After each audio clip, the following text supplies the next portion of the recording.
زینت، خوبصورتی، فیشن، سجاوٹ، یہ انسان وہی اختیار کر سکتا ہے جو اللہ رب العالمین نے جس کی اجازت دی ہے۔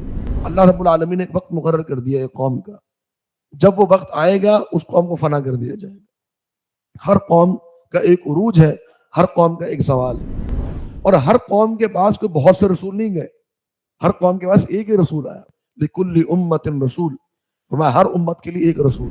تمام کافر بیک وقت جہنم میں داخل نہیں کیے جائیں گے، بلکہ مرحلہ وار ان کو جہنم میں داخل کیا جائے گا۔ کہ شریعت کے جتنے بھی احکامات ہیں وہ ان 5 مقاصد کے اندر موجود ہیں۔ مقاصد کیا ہے؟ پہلا مقصد ہے انسان کی عزت اور آبرو اور اس کی نسل کی حفاظت۔ جو دوسرا مقصد ہے شریعت کا وہ کیا ہے؟ عقل کی حفاظت۔ تو اب تیسرا اور چوتھا مقصد کیا ہے ہمارے پاس شریعت کا؟ وہ ہے انسان کی جان کی حفاظت اور انسان کے مال کی حفاظت۔ پانچواں جو مقصد ہے وہ ہے انسان کے دین کی حفاظت، اور دین کی حفاظت کے لیے اللہ رب العالمین نے 2 احکامات دیے اس آیت میں۔ کیا حکم دیے؟ پہلا حکم اللہ رب العالمین کے ساتھ کسی کو شریک نہیں کرنا، اور دوسری چیز جو اللہ تعالیٰ نے سب سے آخر میں ذکر کی، ان تقولوا علی اللہ ما لا تعلمون، کہ تم اللہ رب العالمین کے متعلق ایسی بات کہو جو تمہارے علم میں نہیں۔ وَلَقَدْ يَسَّرْنَا الْقُرْآنَ لِلذِّكْرِ فَهَلْ مِن مُدَّكِرٍ۔ سورۃ الاعراف آیت 31 تک تفسیر مکمل ہو چکی ہے۔ آیت 32 سے 32 سے انشاءاللہ آج ہم شروع کریں گے۔ اعوذ باللہ من الشیطان الرجیم، قل، آپ کہہ دیجئے، من حرم، کس نے حرام کیا، زینت اللہ، اللہ کی زینت کو، اللہ کی خوبصورتی کو، التی اخرج لعبادہ، وہ خوبصورتی اور زینت جو اللہ نے نکالی ہے اپنے بندوں کے لیے، والطیبات، اور کس نے حرام کیا پاکیزہ چیزوں کو، من الرزق، رزق میں سے۔ قل، آپ فرما دیجئے، ہیا، یہ تمام چیزیں، للذین آمنوا، ایمان والوں کے لیے ہیں، فی الحیات الدنیا، دنیا کی زندگی میں،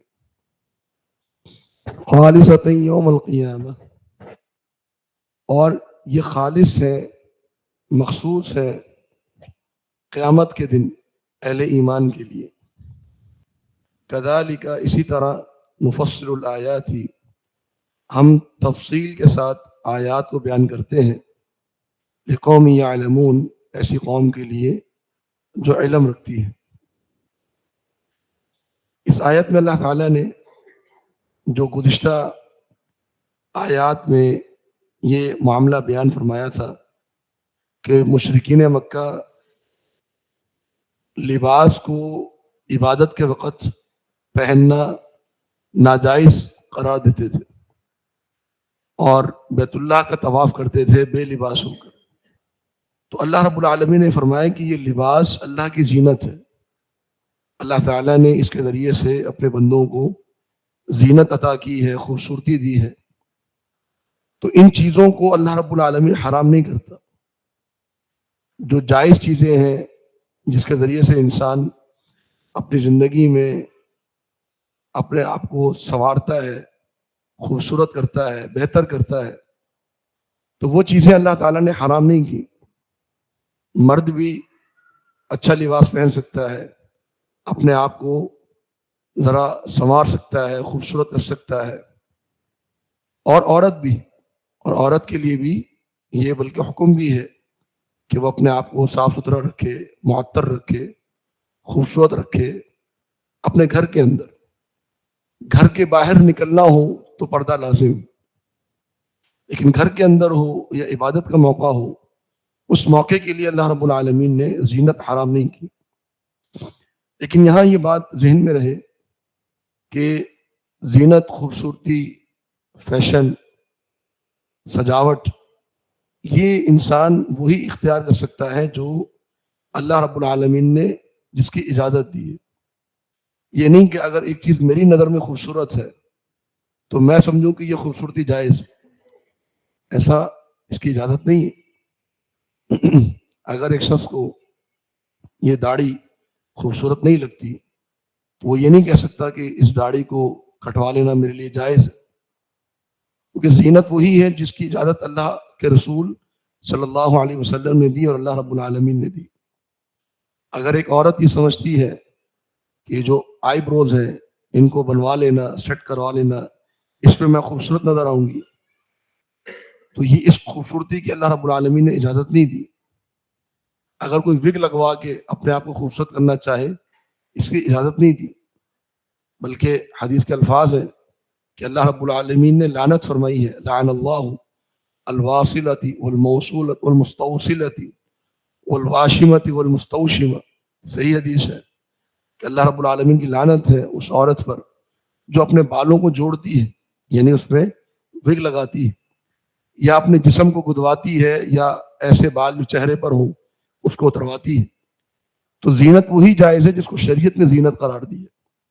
اگر کوئی بھی ایک ڈیولپ سوسائٹی میں کوئی بھی فیشن ڈیولپ ہو رہا ہے اور ہم یہ سمجھیں کہ اس فیشن کو اختیار کرنے میں کوئی حرج نہیں ہے، تو ایسا نہیں ہے. فیشن زینت شرعی قیود اور ضوابط میں ہی دیکھی جائے گی.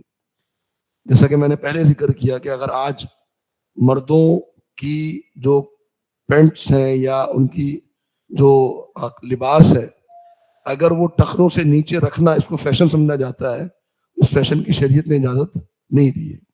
اور اگر عورت کی ٹخنوں سے اوپر لباس رکھنا اس کو فیشن سمجھا جاتا ہے، اس کی شریعت نے اجازت نہیں دی ہے. تو زینت کی اجازت موجود ہے، وہ انسان اختیار کر سکتا ہے شرعی جو پابندی ہے اس کو سامنے رکھتے ہوئے. والطیبات من الرزق، اور جو پاکیزہ رزق ہے انسان اس کو بھی استعمال کرے. اللہ تعالیٰ نے حرام نہیں کیا، بلکہ اللہ تعالیٰ نے فرمایا کہ یہ تو دنیا میں ہے ہی اہل ایمان کے لیے. اصل تو یہ دنیا کی نعمتیں اللہ نے اہل ایمان کے لیے بنائی. کافر اللہ کے لاڈلے نہیں ہیں کہ اللہ ان کو یہ نعمتیں دیتا رہے، لیکن دنیا میں کافروں کو یہ نعمتیں اس وجہ سے ملتی ہیں کہ دنیا میں اہل ایمان بھی موجود ہے، تو کافر بھی اس سے فائدہ اٹھا لیتے ہیں. بلکہ کئی دفعہ تو ایسا ہوتا ہے کہ کافروں کے پاس اہل ایمان سے زیادہ دنیا کی دولت ہوتی ہے، لیکن قیامت میں اللہ رب العالمین یہ صرف یہ نعمتیں اہل ایمان کو عطا کرے گا. خالصۃ یوم القیامہ، یہ لباس، خوبصورت لباس کی جو نعمت ہے، اچھے کھانے کی، اچھے پینے کی جو نعمت ہے، یہ سواری اور محلات کی جو نعمت ہے، یہ ساری نعمتیں اللہ رب العالمین قیامت کے دن صرف اہل ایمان کو عطا کرے گا. پھر اس کے بعد اللہ رب العالمین نے مزید وضاحت فرمائی. وَقُلْ، آپ کہہ دیجئے، انما، فقط بات اتنی ہے کہ حرم، حرام کیا، ربی، یا میرے رب نے، الفواحش، فحش کاموں کو، فحاشی کو، ما ظہر منہا وما بطن، جو فحاشی ظاہر ہو یا جو فحاشی چھپی ہوئی ہو، والاسم، اور گناہ کو، اسم کا معنی ہے گناہ، والبغی، اور ظلم کرنا، بغیر الحق، ناحق، کسی کی جان پر یا مال پر ظلم کرنا ناحق، اس کو بھی اللہ نے حرام کیا. وَأَن تُشْرِكُوا بِاللَّهِ مَا لَمْ يُنَزِّلْ بِهِ سُلْطَانًا، وَأَن تُشْرِكُوا بِاللَّهِ، اور تم اللہ کے ساتھ شریک ٹھہراؤ، مَا لَمْ يُنَزِّلْ، جو نہیں نازل کیا اللہ نے، بِهِ، اس شریک کے متعلق، سلطانہ، کوئی بھی دلیل، اس شرک کے بارے میں یا اس شریک کے بارے میں اللہ تعالیٰ نے کوئی دلیل نازل نہیں فرمائی. وَأَن تَقُولُوا، اور یہ کہ تم کہو، عَلَى اللَّهِ، اللہ رب العالمین پر، ما لا تعلمون، جس کا تمہیں علم نہیں.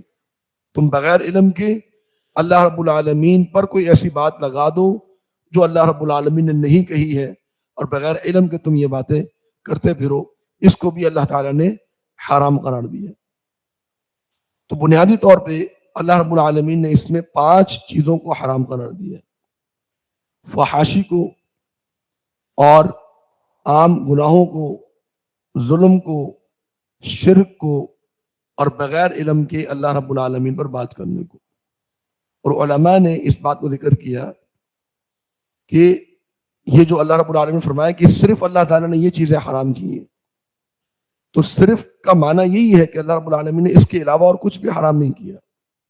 اور یہاں اللہ رب العالمین جو حرام کی بارے میں ذکر فرما رہا ہے اس کا تعلق کھانے پینے کی چیزوں سے نہیں ہے. کھانے پینے کی چیزوں کا تذکرہ اور آیات کے اندر موجود ہے. یہاں بات ہو رہی ہے اعمال کی، کہ اعمال میں سے، انسان کے عمل میں سے کون سا عمل حرام ہے، کون سا عمل جو ہے وہ جائز ہے. تو 5 قسم کے اعمال ہیں جن کو اللہ رب العالمین نے حرام قرار دیا، فحاشی کو. اور شریعت کے جو مقاصد ہیں، یعنی جس کے لیے شریعت کو نازل کیا گیا، علماء نے ذکر کیا کہ وہ بھی 5 مقاصد ہیں. یعنی جو شریعت کے نازل کرنے کا جو مقصد ہے وہ بنیادی طور پہ 5 مقاصد ہیں. ان کو مقاصد الشریعہ کہا جاتا ہے.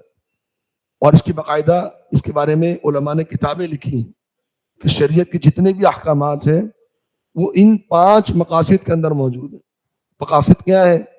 پہلا مقصد ہے انسان کی عزت اور آبرو اور اس کی نسل کی حفاظت. یہ شریعت کا مقصد ہے، باقاعدہ شریعت کا مقصد ہے کہ انسان کی عزت محفوظ رہے اور اس کی نسل محفوظ رہے. اس کی نسل میں کوئی اور ایسی اولاد داخل نہ کر دی جائے جو اس کی نسل میں سے نہ ہو، اس کے نسب میں سے نہ ہو. یہ شریعت کا مقصد. تو اس مقصد کو حاصل کرنے کے لیے اللہ رب العالمین نے کیا کیا؟ فواحش کو حرام کر دیا. فواحش میں کیا چیز داخل ہے؟ بدکاری اور زنا.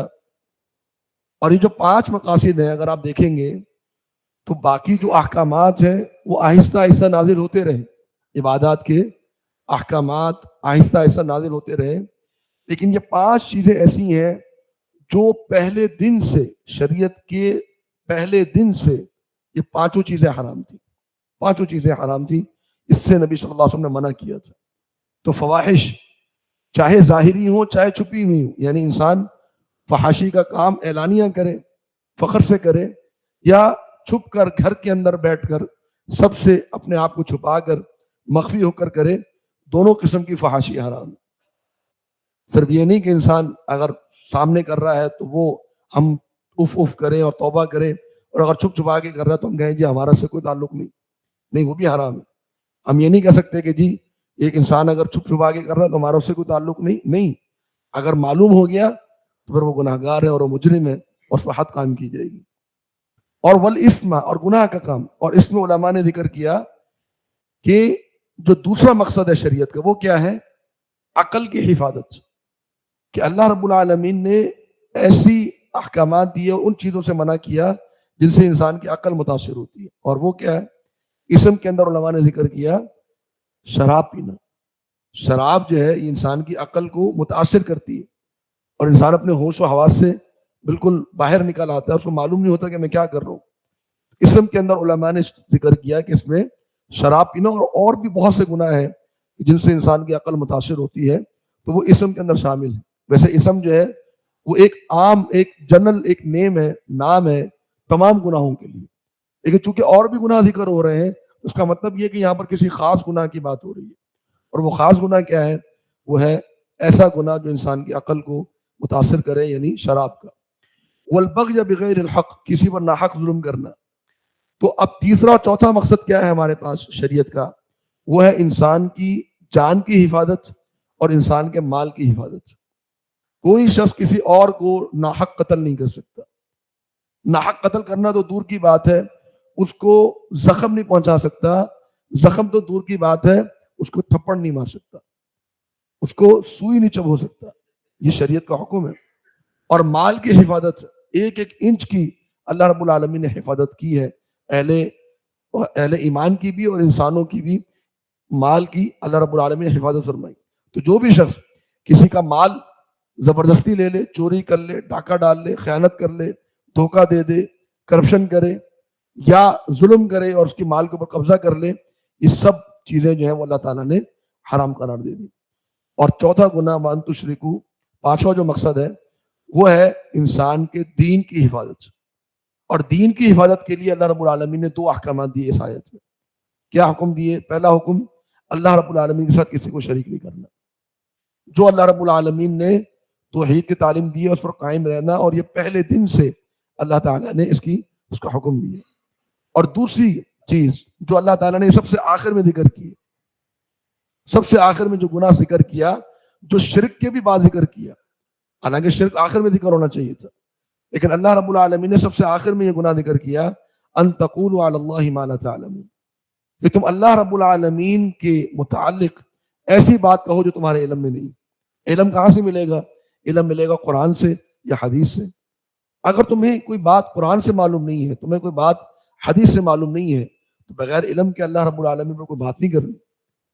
یہ جو جرت ہمارے لوگوں میں آ جاتی ہے فتویٰ دینے کی بغیر علم کے، کوئی بات معلوم نہیں ہے، چند باتیں سنی ہوئی ہوتی ہیں اور فتویٰ دے رہے ہیں بیٹھ کے. علماء کے سامنے بیٹھے ہوتے ہیں اور کوئی مسئلہ ڈسکس ہو جائے، چند باتیں ہم نے سنی ہوتی ہیں، علماء کو بولنے کی ہم اجازت نہیں دیتے، خود سے فٹ سے ہم فتویٰ دے دیتے ہیں بغیر علم کے. لوگ یہاں تک کہہ جاتے ہیں کہ جی میری رائے میں اور میرے گمان کے مطابق تو ایسا ہے. تو یہ بات اللہ رب العالمین کو سخت ناپسند ہے. انسان اللہ رب العالمین کے دین کے متعلق کوئی ایسی بات کہے جس کا اس کو علم نہیں ہے. تو یہ 5 مقاصد کی حفاظت اللہ رب العالمین نے اس آیت کی روشنی میں کی. ایک میں ذکر کرتا چلوں، ایک شبہ جو کہ ہمارے ایک معروف حضرت صاحب غامدی صاحب نے اٹھایا. جب ان سے سوال ہوا کہ جو موسیقی جو ہے وہ جائز ہے یا ناجائز ہے، یا مرد و زن کا اختلاط جو ہے وہ جائز ہے یا ناجائز ہے، تو عموماً انہوں نے اپنے اس سوال کے جواب میں یہ آیت کوٹ کی کہ جی دیکھیے اللہ رب العالمین نے 5 چیزیں حرام کی. اب اس میں کہاں ہے موسیقی، اس میں کہاں ہے مرد و زن کی مکس گیدرنگ، اس میں تو کوئی ذکر نہیں ہوا. تو بات یہ ہے کہ موسیقی جو ہے اس کو اللہ رب العالمین نے حرام قرار دیا، لیکن اس کا نام اللہ رب العالمین نے یہاں پر تو نہیں لیا. آپ بتائیے یہاں پر زنا کا نام موجود ہے؟ زنا کا نام تو موجود نہیں ہے. کیا شراب حرام نہیں ہے؟ شراب بھی یہاں موجود نہیں ہے.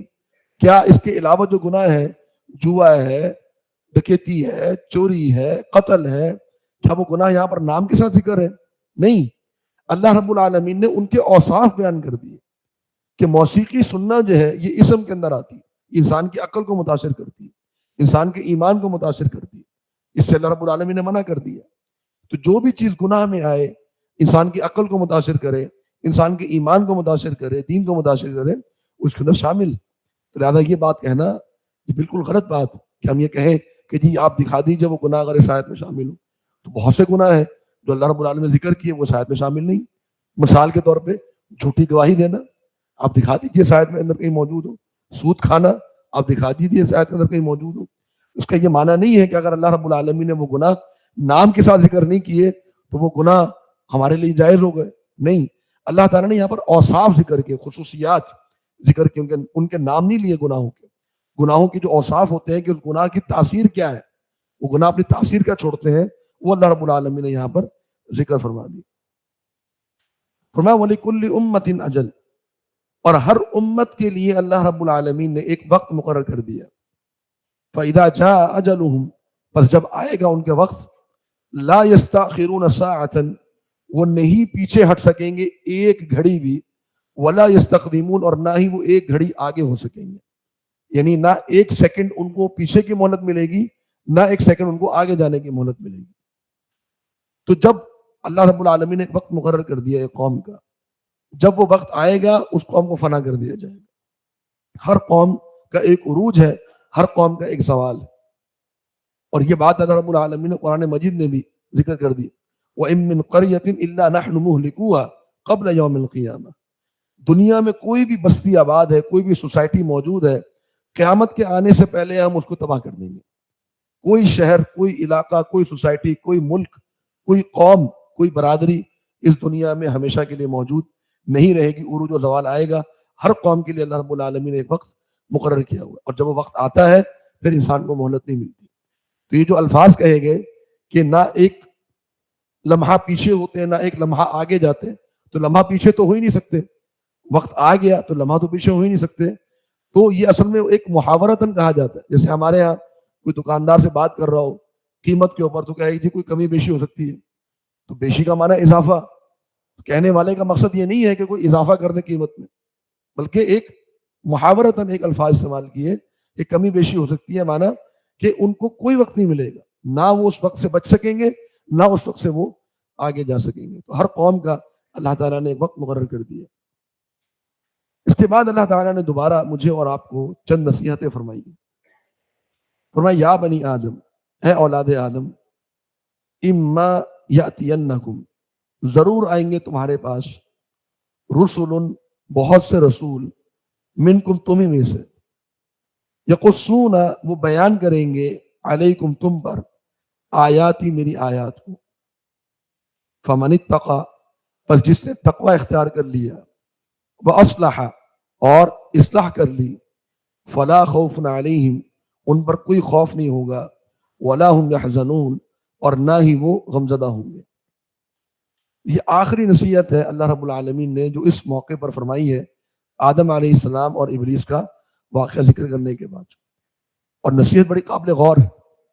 قرآن مجید میں ہم سے کہا جا رہا ہے کہ تمہارے پاس بہت سے رسول آئیں گے. تو ہمارے پاس کون سے رسول آئے؟ ہمارے پاس تو ایک ہی رسول آئے، محمد رسول اللہ صلی اللہ علیہ وسلم. تو یہ نصیحت دراصل کتاب در کتاب چلی آ رہی. یہ آدم علیہ السلام سے یہ نصیحت چلی آ رہی کہ اے اولاد آدم، تمہارے پاس رسول آئیں گے. اور ہر قوم کے پاس کوئی بہت سے رسول نہیں گئے، ہر قوم کے پاس ایک ہی رسول آیا. قوم نوح کے پاس ایک رسول آیا، قوم عاد کے پاس ایک رسول آیا، قوم سمود کے پاس ایک رسول آیا. جتنی بھی قومیں تھیں، قوم فرعون کے پاس موسیٰ علیہ السلام کو بھیجا گیا. تو ہر قوم میں ایک ہی رسول بھیجا گیا. زیادہ سے زیادہ جو تذکرہ ملتا ہے وہ یہ ہے کہ ایک قوم کے اندر زیادہ سے زیادہ ایک وقت میں اللہ رب العالمین نے 3 رسولوں کو بھیجا، جس کا واقعہ اللہ تعالیٰ نے سورہ یاسین کے اندر بیان فرمایا. تو وہاں بیان ہوا کہ 3 رسول بھیجے گئے ایک قوم میں بیک وقت. باقی اس کے علاوہ قوموں کے اندر ایک ایک رسول اللہ رب العالمین نے لکل امت رسول، فرمایا ہر امت کے لیے ایک رسول ہے. تو اللہ رب العالمین رسول بھیجے، لیکن چونکہ پوری اولاد آدم سے خطاب ہے تو ہر امت کے پاس رسول آ رہے ہیں. تو ہمارے پاس بھی ایک رسول ہے. اور وہ جو رسول کسی قوم میں جاتا ہے وہ دراصل ان تمام رسولوں کی نمائندگی کر رہا ہوتا ہے، ان کو ریپرزینٹ کر رہا ہوتا ہے. تو محمد رسول اللہ صلی اللہ علیہ وسلم ہمارے پاس جو آئے وہ ان سینکڑوں انبیاء کی نمائندگی کر رہے ہیں جو ان سے پہلے گزرے. اس کا مطلب یہ ہے کہ ہمارے پاس جو رسول آئے وہ ایک نہیں آیا بلکہ تمام رسولوں کو ہمارے پاس بھیجا گیا. تو ہم جب ایمان لائے ہیں تو صرف ایک محمد صلی اللہ علیہ وسلم پر ایمان نہیں لائے بلکہ تمام رسولوں کے اوپر ایمان لائے. تو وہ ان کا جو مقصد کیا تھا بھیجنے کا کہ وہ آیات پڑھیں گے. ان کو اس لیے بھیجا گیا کہ وہ اللہ رب العالمین کی آیات کو تلاوت کریں.